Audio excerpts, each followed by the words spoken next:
So the DayZ devs have just dropped loads of information about Sir Cal, including gaming footage that we've never seen before. Well, certainly not in its truest form. Plus a bunch of other cool information you should definitely know going forward. And here I'm going to go through absolutely everything they've just announced today, so you don't have to, although I would advise you do, just for the simple fact that it's actually worth the watch in its entirety. If you like the video, please leave a like or a subscribe, it really helps me out. But without further ado, let's get into the video.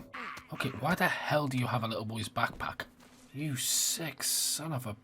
Oh my god, it gets worse. So one of the first things they're showing is the gameplay, which I'm showing on the screen right now, and this was originally a presentation for the DayZ Unite, which, if you don't know, was an event where a bunch of streamers and content creators were invited to so they could get behind the scenes information specifically about this map. And drink. I heard there was lots of drinking. So apparently this new Sir Cal map is inspired by the terrain and climate of a place called Sakhalin Island in Russia. I will probably butcher that pronunciation. This new area promises to bring a fresh and challenging experience to DayZ players, and you can see how well it's actually been done. It's definitely more unique. I think a lot of people expected a more Namalsk-esque look, but this is certainly unique in its own way. They've also spoken about the new species to the game, the steelhead trout. Now, this just seems like a fish, and the majority of people aren't interested in something that is essentially just a fish.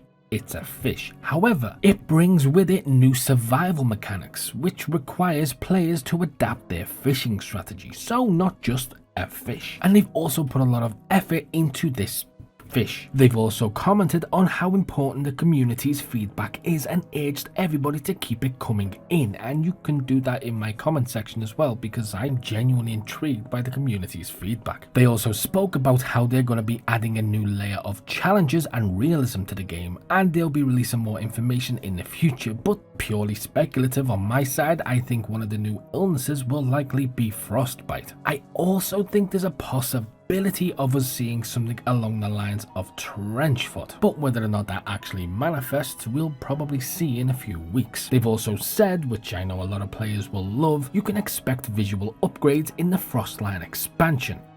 Fish. This is to help provide a more immersive and visually appealing experience. And as for the official release date, well, they don't know yet, but they are trying to get it out this year, and I imagine people doing the beta test will definitely aid in that, or completely cripple it altogether, because game development is hell. But here's my personal thoughts on it, and maybe you agree with my feedback, maybe you don't, but let me know in the comments. The map is pretty much exactly as I expected it to be, and that is both a negative and a positive. It's a positive because it's more DayZ, it's exactly the experience I expected to have, and it's certainly something I'd be willing to pay for. However, the sheer lack of assets that we can see in this particular piece of footage here says to me that it's not as well done, and it's not going to be as unique as many players come to expect. And for me, this is exemplified even more by the new assets we do see, because they look so good, they are so well done, and they will make a great addition to the game. So when you put them next to assets that we've all seen for so many hours, some of us for over 10,000, you just sit there and can't help but be a little bit underwhelmed. Oh look, it's this house again, and that house has the fireplace in the exact same place, it has the table, it has the kitchen. It's just a bit of a letdown, and it's a shame because the map itself looks so good, and they're clearly putting a lot of effort into it. But like, guys, change the wallpaper, change the color of the doors, change the house, change the layout. New assets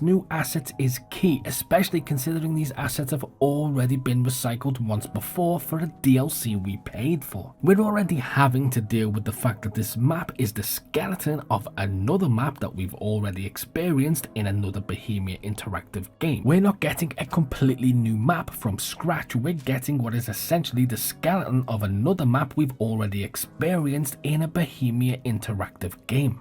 Again. So adding these little changes make a huge difference, and it's especially true because it affects so many things in the game. It affects base building, it affects combat, it affects replayability, our survival experience, our immersion, and so on and so forth. It is so important. And you have to remember that for the majority of PC players, we've already experienced new maps, a million new maps, all using the same assets over and over. But the map itself, apart from the assets, in my opinion, does look interesting. It looks like it's going to be fun to experience. It looks like it's going to add loads of cool things that will just supplement the DayZ experience for the positive, and it's certainly going to give people another reason to jump back into DayZ if they've been away for a while, or maybe they're just bored of Chernarus and Livonia and what every other map has, and with the new survival mechanics that accompany it, plus the little things like, okay, so I joke about the fish, but it's the little things like the fish that do make a difference to the overall experience. And if we can get new animals such as the rabbit, which so far has just been a mythical creature we see every now and again in a trap, it will be subtle enough to add to DayZ without taking away the structure and foundation that we've all grown to love. So this, coupled with the new mechanics and everything else they've announced, it does sound like it's going to be a lot of fun. And it's also super important that we realize they've already said they're going to listen to community feedback, and they've also said that this footage is not the final build, so these buildings could, for all intents and purposes, be placeholders. So